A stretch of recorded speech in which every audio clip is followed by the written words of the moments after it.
이 시간에는 워싱턴 주은혜 장로교회 최병석 목사가 말씀을 전하겠습니다.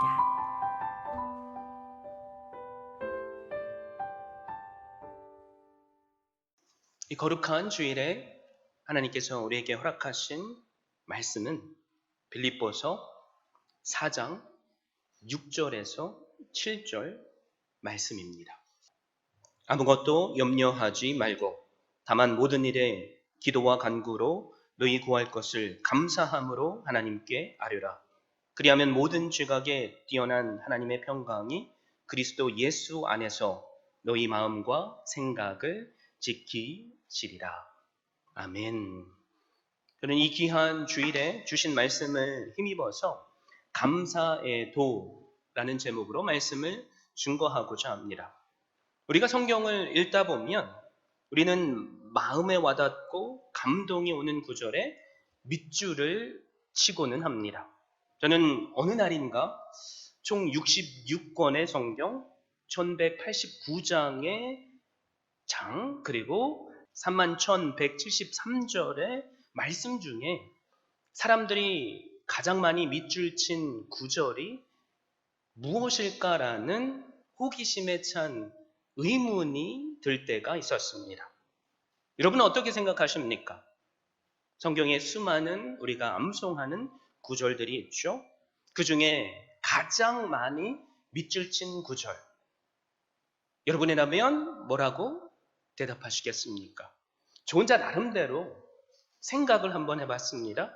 머릿속에 수많은 말씀들이 스쳐 지나갑니다. 그런데 딱 떠오르는 말씀이 뭐였냐면 요한복음 3장 16절 말씀이었습니다. 하나님이 세상을 이처럼 사랑하사 독생자를 주셨으니 이는 저를 믿는 자마다 멸망치 않고 영생을 얻게 하려 하십니다.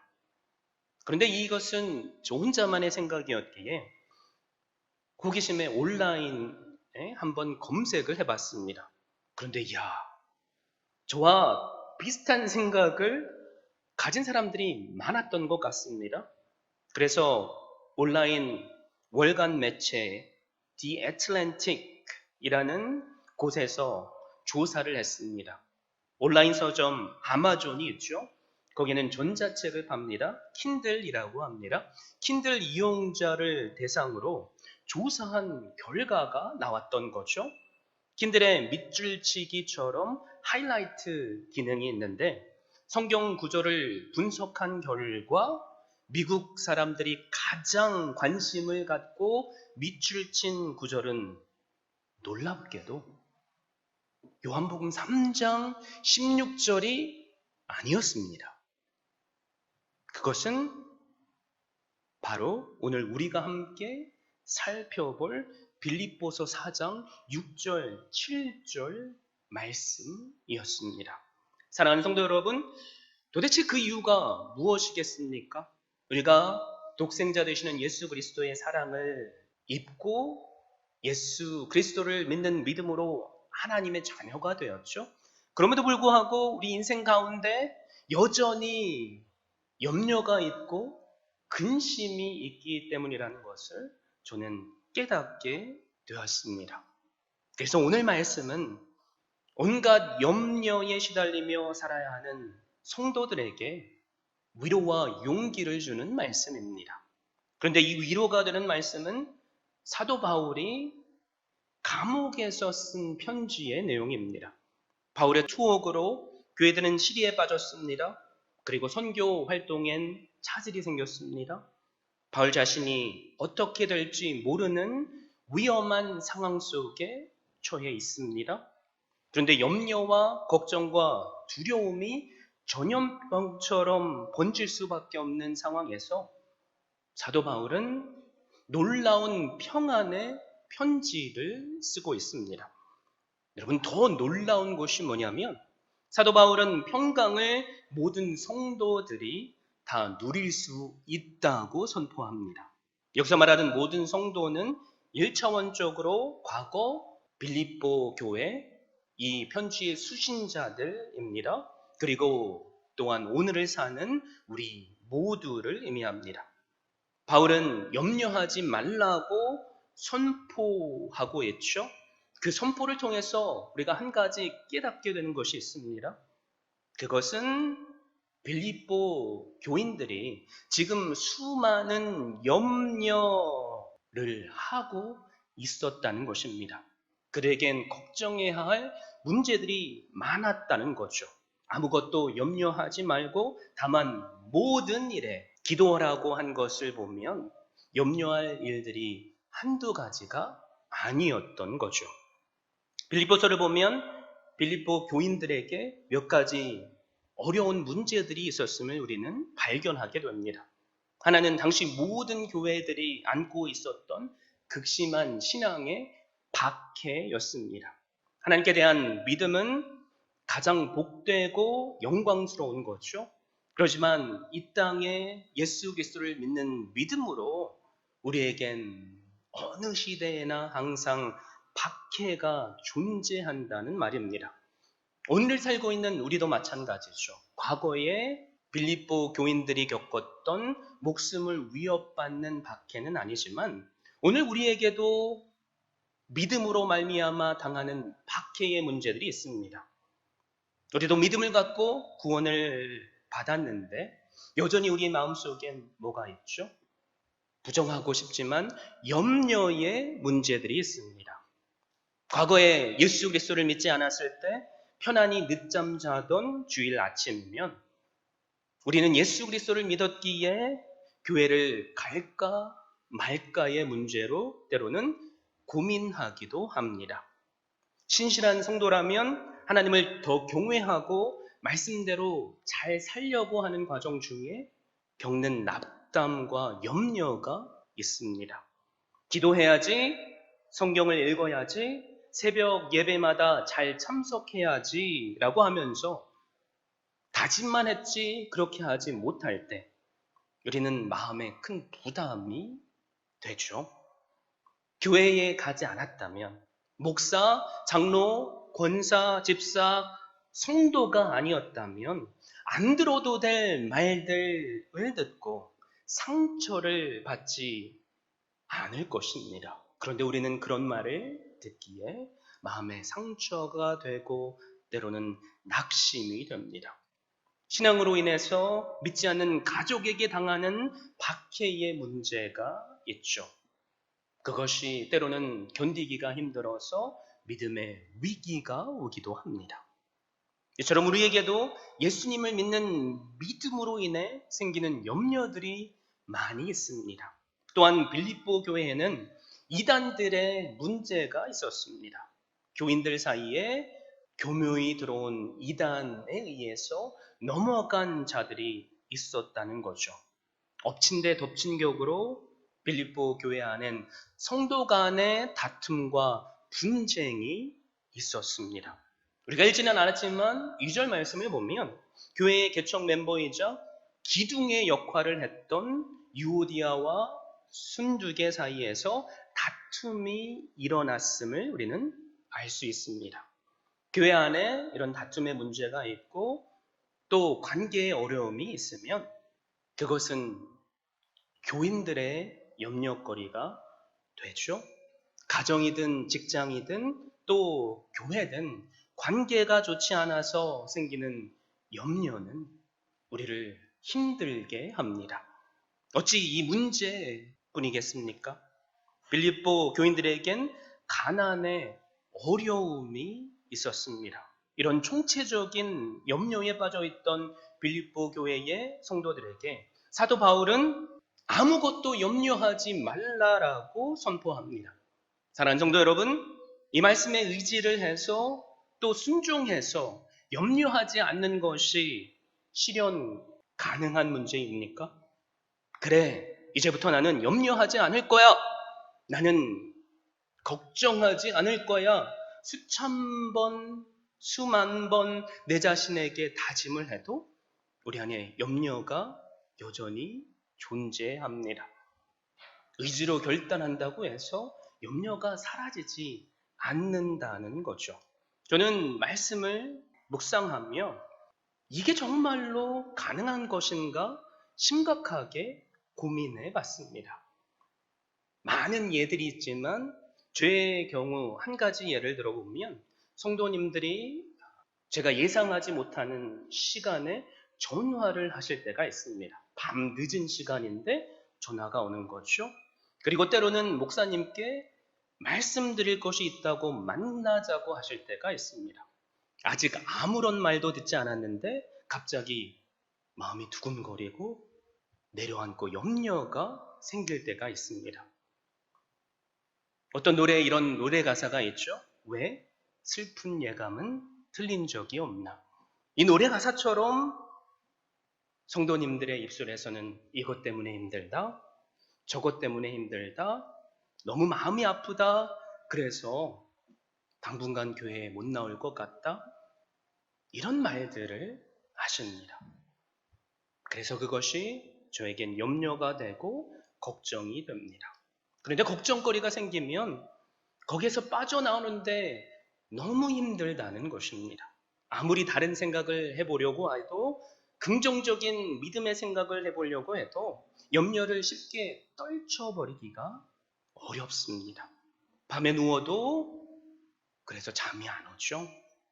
머릿속에 염려의 생각이 꼬리에 꼬리를 물기 때문에 새벽까지 잠을 못 이룰 때도 있습니다. 걱정과 염려가 내가 원해서 오지 않는 것처럼 우리 마음과 생각은 우리의 의지만을 가지고 잘 통제가 되지 않습니다. 여러분, 이런 말을 들어보신 적이 있을 것입니다. 걱정거리의 40%는 절대 일어나지 않을 것들이다. 걱정거리의 30%는 이미 일어난 일에 대한 것이다. 22%는 걱정하지 않아도 될 사소한 일들에 대한 것이다. 4%는 우리 힘으로 어쩔 도리가 없는 일들에 대한 것이다. 오직 4%만이 우리가 대처할 수 있는 일들에 대한 것이다. 우리가 걱정하는 것의 96%는 쓸데없는 걱정이라는 거죠. 우리는 이 말을 들어서 이미 알고 있습니다. 그런데 문제는 걱정을 한다고 해서 문제가 없어지지 않는 것을 우리는 알지만 염려할 수밖에 없는 현실이라는 벽이 너무나도 높다는 데 있습니다. 그러기에 염려하지 않는다는 것은 결코 쉬운 문제가 아닙니다. 사도 바울이 염려하지 말라는 것은 이것을 모르고 한 말이 아닙니다.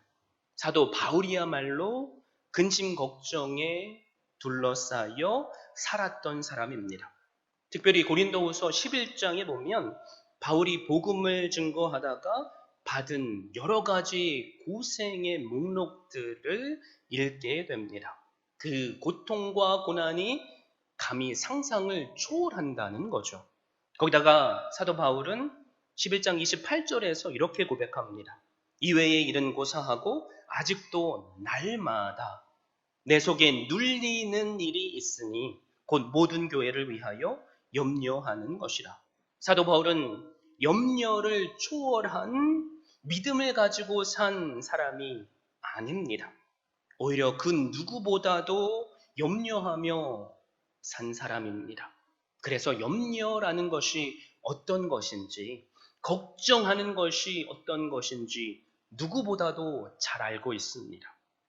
그런데 지금 사도 바울은 빌립보 교회를 향해서, 그리고 이 시간 함께하고 있는 우리를 향해서 선포합니다. 너희는 염려하지 말라. 도대체 바울에게 어떤 비결이 있길래 이렇게 선포하겠습니까? 바울이 가졌던 그 비결과 답이 무엇입니까? 우리는 그 답을 우리가 함께 읽은 6절의 말씀을 통해서 알게 됩니다. 제가 읽습니다. 아무것도 염려하지 말고 다만 모든 일에 기도와 간구로 너희 구할 것을 감사함으로 하나님께 아뢰라. 모든 염려의 순간에 우리가 선택할 수 있는 것은 염려의 문제를 가지고 하나님께 나아가서 기도하는 것입니다. 그래서 다만 모든 일에 라고 말씀하죠. 여기서 말씀하는 다만은 그 대신에 라는 말입니다. 염려를 우리는 할 수밖에 없습니다. 그러나 염려를 하기를 선택하는 대신에 모든 일에 하나님께 그 염려를 가지고 기도하라는 말입니다. 우리는 작은 염려에서부터 그러므로 하나님께 기도와 간구로 나아가야만 합니다. 작은 것일수록 하나님께 더 매달려야만 합니다. 왜 그렇습니까? 작은 것에 하나님께서 응답하실 때 우리는 우리와 함께 하시며 동행하시는 놀라운 하나님을 경험하기 때문입니다. 작은 것에부터 하나님께 가지고 나오지 못하는 사람은 큰 문제가 닥쳤을 때도 하나님 앞에 가지고 나올 수 없습니다. 여러분, 큰 문제를 경험해 보셨죠? 기도하기보다 내 마음이 이미 무너져 버렸기에, 신앙이 무너져 버렸기에 좌절하고 낭망할 수밖에 없습니다. 그러나 작은 문제를 가지고 하나님 앞에 나오면 하나님께서 응답하십니다. 그래서 우리는 경험으로, 삶으로 응답하시는 하나님, 우리의 마음을 지켜주시는 하나님을 경험할 수 있습니다. 그러기에 큰 문제까지도 하나님께 가지고 나올 수 있습니다. 그래서 모든 일에 감사함으로 하나님께 기도하고 간구하는 훈련이 필요합니다. 유대인의 격언 중에 이런 말이 있습니다. 당신이 죽으면 벌레가 먹고 당신이 살아있을 땐 근심이 먹는다. 그러므로 염려의 상황에 계십니까? 염려를 이길 방법은 다른 곳에 있지 않습니다. 염려가 내 인생을 갉아먹지 않도록 기도로 우리는 하나님께 나아가야만 합니다. 그러기에 사도 바울은 우리에게 뭐라고 선포하죠? 기도와 간구로 너희 구할 것을 감사함으로 하나님께 아뢰라 라고 선포합니다. 기도와 간구, 어떻게 보면 비슷한 말일 수 있죠. 그런데 사도 바울이 이것을 두 가지로 나눈 데는 특별한 이유가 있습니다. 간구하기 이전에 먼저 기도해야 한다는 거죠. 기도는 우리가 알고 있는 대로 영혼의 호흡입니다. 그리고 하나님과 일상적인 교제입니다. 그러므로 기도하라는 말은 문제가 있을 때만 다급하게 달려와서 이거 해주십시오, 저거 해주십시오 라고 말하지 말라는 것입니다. 우리에게 자녀들이 있죠. 때로는 섭섭할 때가 있죠. 왜 그렇죠? 평소에는 연락도 한 번 안 하더니 무슨 문제만 생기면 찾아와가지고 어머니 아버지 저 큰일 났습니다. 이것 좀 해주십시오 라고 하죠. 괘씸하지 않습니까? 그래도 사랑하니까 부모는 해주지만 하나님 앞에서 우리는 이런 모습을 보이지 않아야만 합니다. 그래서 날마다 기도로, 대화로 하나님과 교제해야만 합니다. 우리에게 가끔씩 이런 일이 일어나죠. 별로 잘 알지도 못하는 사람이 갑자기 찾아와서 이런저런 부탁을 합니다. 그래서 속으로 드는 생각은 아니 언제부터 나를 그렇게 잘 알았다고? 나랑 그렇게 친하다고 이런저런 부탁을 해? 괘씸한 생각이 들죠. 그런데 나랑 교제로 깊은 동행을 한 친구가 나에게 찾아와서 저기 있잖아 라고 말하면 무슨 말을 하지 않아도 왜? 무슨 일 있어? 무슨 일이야? 내가 도울 수 있는 방법이 있으면 도와줄게 라고 말을 하죠. 그러므로 기도와 간구는 이런 차이가 있습니다. 하나님과 나의 관계를 올바로 세우라는 것입니다. 그리고 나서 우리는 하나님께 간구해야만 합니다. 간구는 말 그대로 간절히 구하는 것입니다. 우리가 간절히 구할 때 하나님은 우리에게 응답하십니다. 하나님께서 모르셔서 간구하라고 말씀하는 것이 아닙니다. 왜 우리는 간구해야만 합니까? 왜 우리는 구체적으로 하나님께 기도해야만 합니까? 그냥 우리에게 주어지는 은혜는 우리가 은혜라고 받아들일 수 없기 때문입니다. 부자들이 은혜에 대해서 잘 모르죠. 감사에 대해서 잘 모릅니다. 필요한 것이 있으면 달라고 하기 전에 부모들이 주기 때문이죠. 그래서 밥이 없으면 라면 먹으면 되지. 라면이 없으면 빵 먹으면 되지. 빵이 없으면 피자 먹으면 되지. 라고 말을 하죠. 감사가 생길 수 없습니다. 그렇기 때문에 우리는 구체적으로 하나님께 간구해야만 합니다. 이 간구를 하나님께서 들어주십니다. 그리고 그 들어주심에 우리는 감사할 수 있습니다. 기억하십시오. 기도의 힘으로 해결하지 못할 위기는 없습니다. 기도의 능력으로 치유하지 못할 질병도 없습니다. 야고보서 5장 16절에서 뭐라고 말씀하죠? 의인의 간구는 역사하는 힘이 크다고 선포합니다. 그래서 우리가 엎드려 하나님께 기도하면 그 기도하는 가운데 하나님께서 일하십니다. 모세가 기도할 때 하나님께서 홍해를 갈라 주셨습니다. 그리고 이스라엘 백성들을 육지처럼 건너가게 해 주셨습니다. 히스기야 왕이 병이 들었죠. 하나님께 무릎 꿇고 기도할 때 하나님께서 일하셔서 그의 생명을 15년씩이나 연장해 주셨습니다. 한나의 기도를, 그 울부짖는 간구를 들으시고 막힌 태를 열어주셨습니다. 야곱이 야복강가에서 사력을 다해서 하나님께 매달릴 때 에서의 마음을 변화시켜 주셨습니다. 그러므로 우리가 해야 할 일은 염려할 시간에 하나님께 기도와 간구로 나아가는 것입니다. 10시간 염려하는 것보다 그래서 10분 기도하는 것이 더 낫습니다. 염려는 아시겠지만 하면 할수록 더 커집니다. 그런데 그 염려는 하나님께 기도하면 할수록 작아집니다. 그런데 하나님께서 어떻게 구하라고 말씀하실죠? 감사함으로 구하라고 말씀하십니다. 우리가 누군가에게 부탁을 할 때 저 100분만 빌려주세요. 감사합니다. 이렇게 말한다면 빌려줄 생각도 없는데 감사하다고 하니까 괘씸한 생각이 들죠.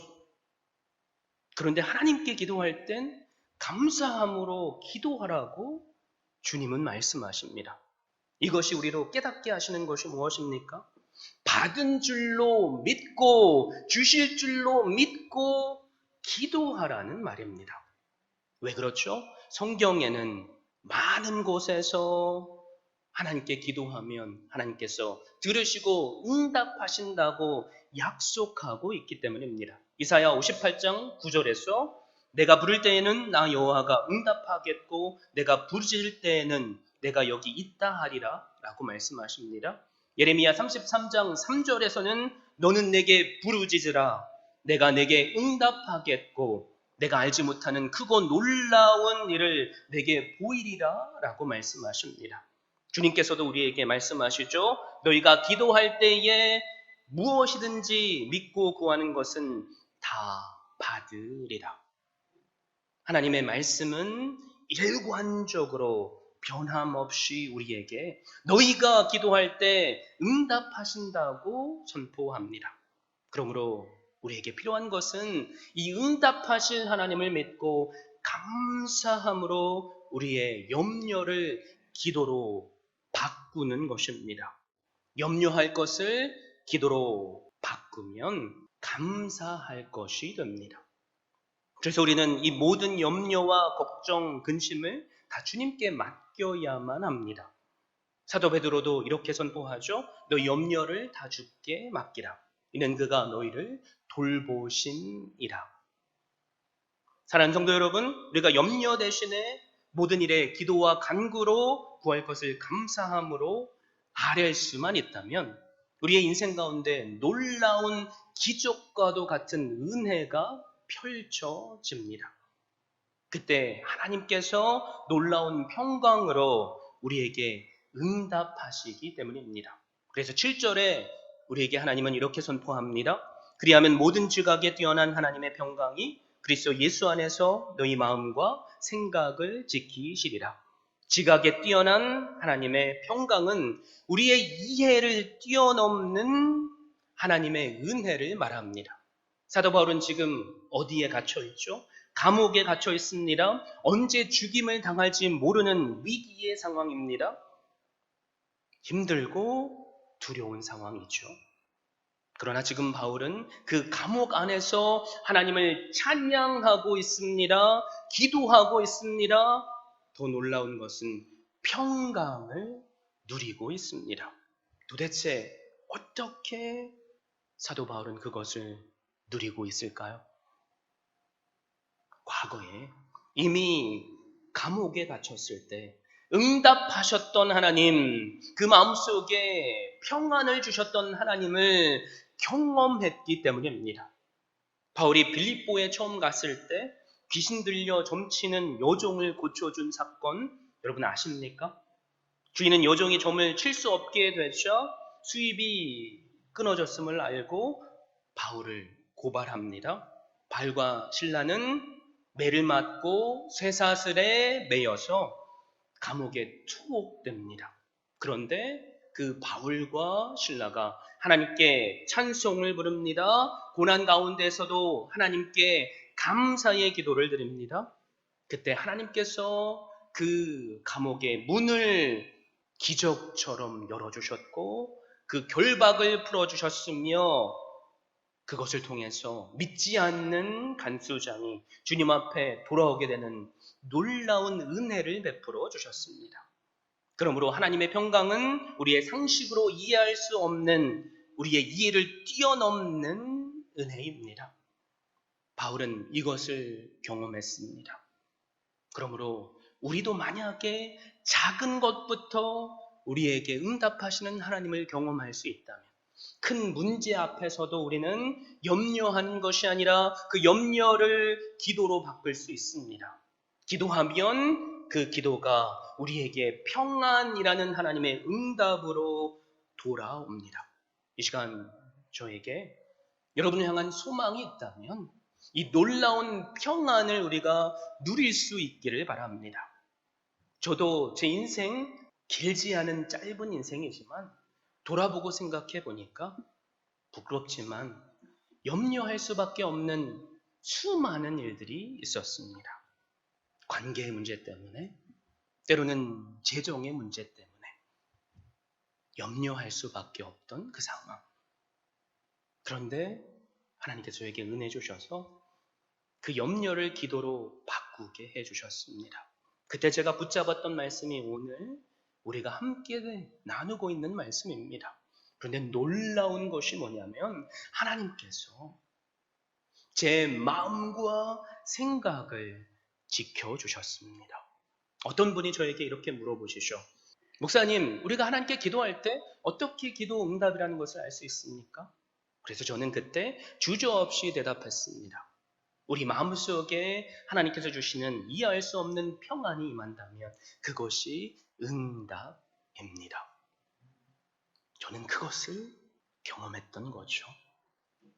그래서 이 어려운 교회에 하나님께서 보내셨을 때 너무나도 어려운 상황 속에 처했던 일들이 많았지만 그때마다 눈물로 무릎으로 기도할 수 있었고 하나님은 저의 마음을 지켜주셨습니다.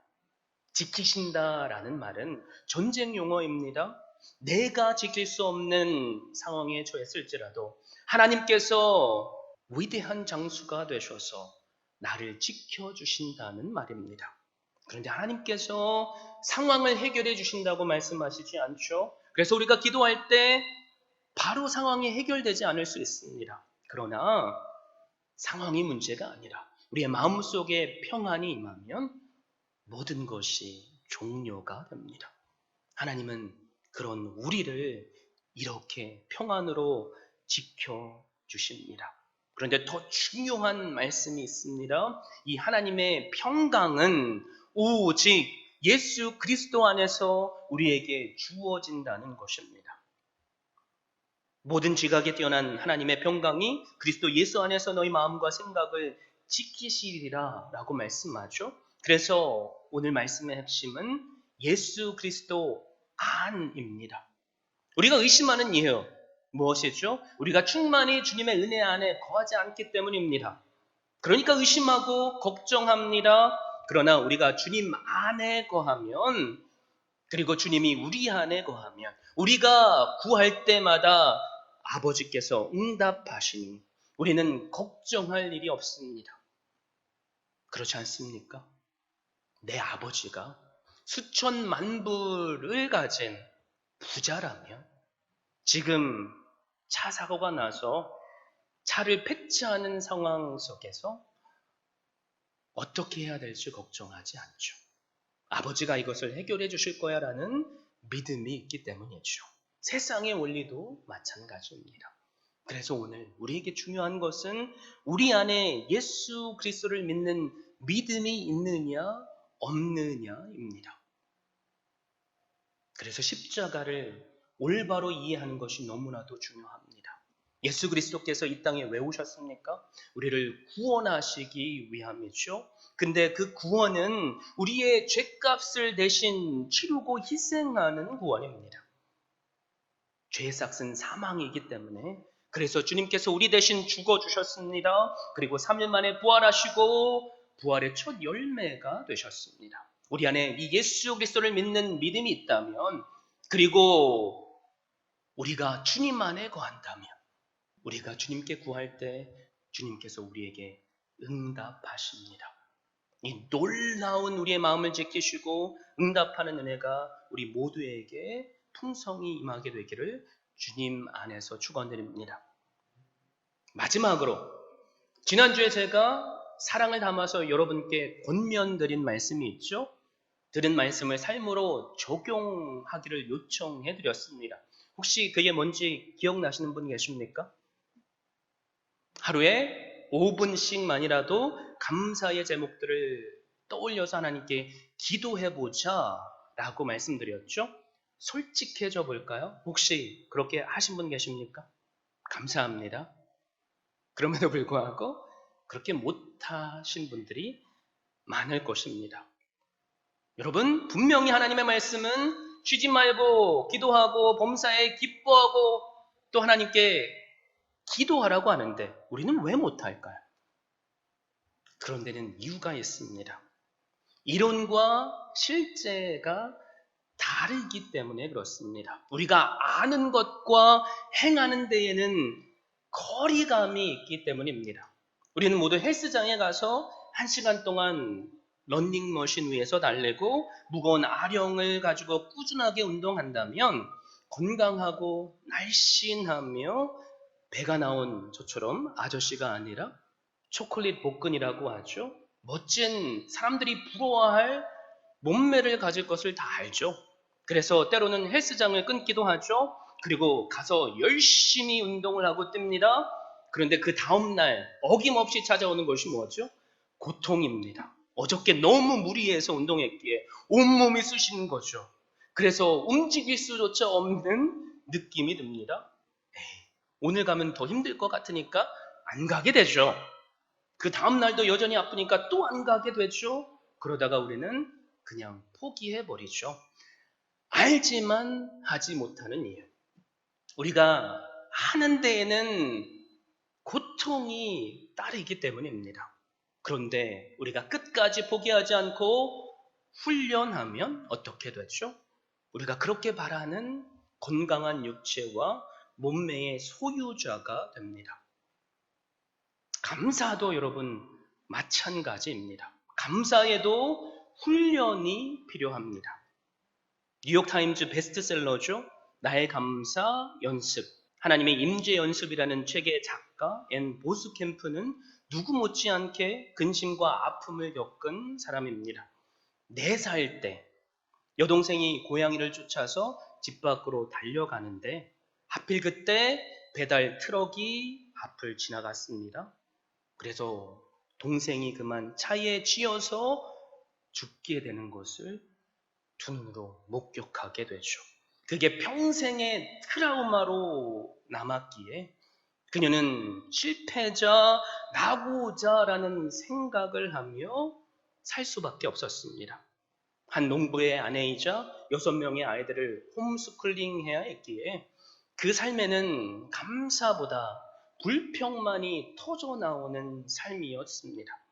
걱정과 근심이 끊이지 않았던 거죠. 그런 그녀에게 한 친구의 권면의 말이 들립니다.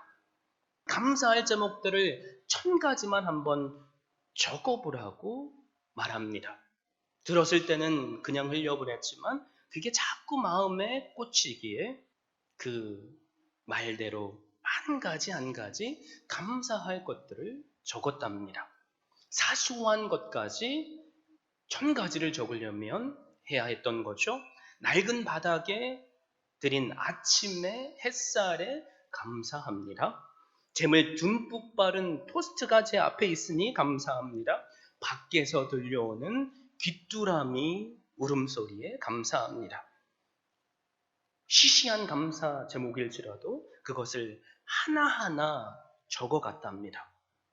그러면서 오랜 시간 동안 그 감사의 연습을 하는데 친구들의 모임이 있어서 나갑니다. 그런데 친구들이 입에서 이구동성으로 하는 말이 있습니다. 너 변했어.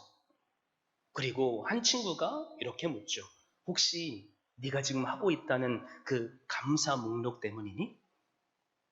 그러자 그녀가 깜짝 놀라게 되는 거죠. 자기 자신이 미처 깨닫지 못했을 때 자신은 변해 있었다라는 거죠.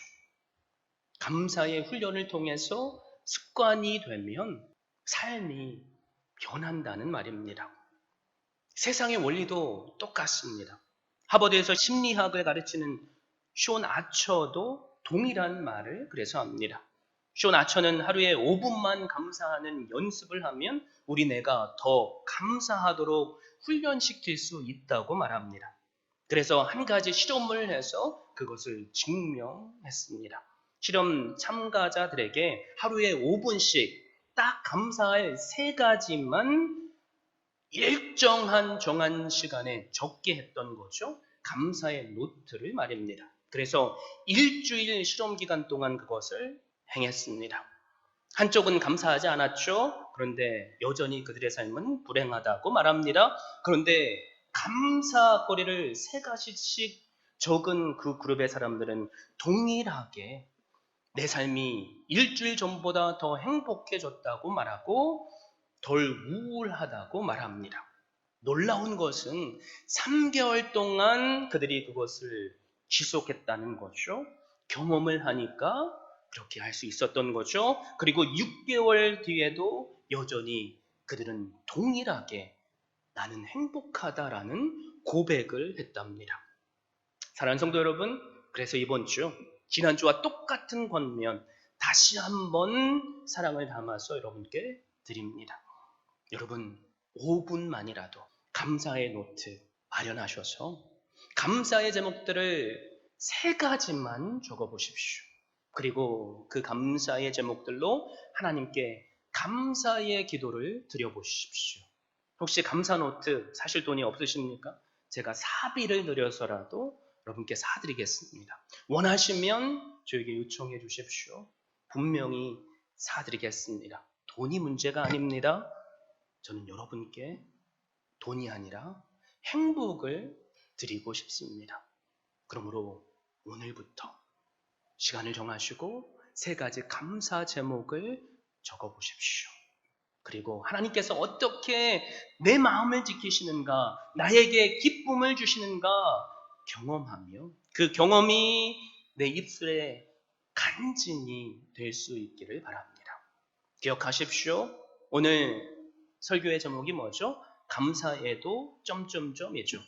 그것을 완벽한 문장으로 지난주처럼 만들면 어떻게 되죠?